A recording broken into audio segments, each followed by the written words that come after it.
preciso transformar pedras em pães para provar que no deserto tu estás cuidando de mim. De um lugar alto não vou me lançar só pra demonstrar o teu poder. Eu não preciso ver fenômenos pra crer em ti.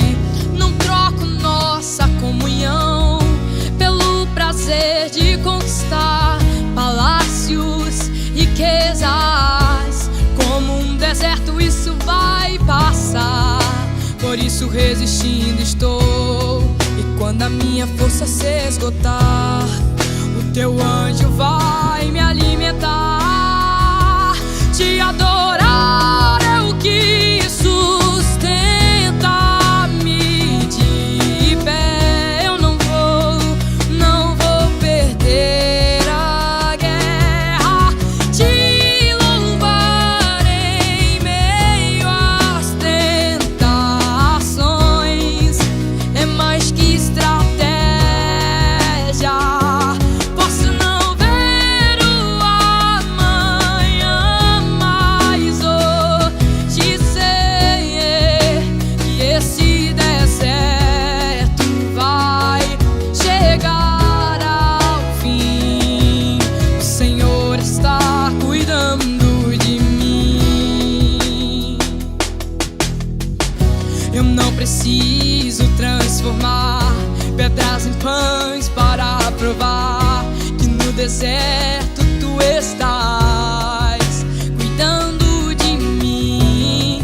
De um lugar alto não vou me lançar só pra demonstrar o teu poder.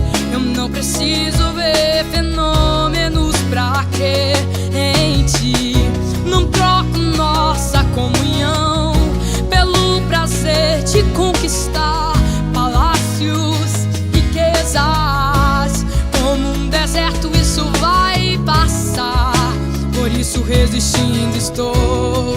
E quando a minha força se esgotar, o teu anjo vai me alimentar. E te adorar é o que sustenta-me de pé. Eu não vou perder a guerra. Te louvar em meio às tentações é mais que estratégia. Posso não ver o amanhã, mas hoje sei que esse deserto vai chegar ao fim. O Senhor está cuidando de mim. E te adorar é o que sustenta-me de pé. Eu não vou perder a guerra. Te louvar em meio às tentações é mais que estratégia. Posso não ver o amanhã, mas hoje sei que esse deserto vai chegar ao fim. O Senhor está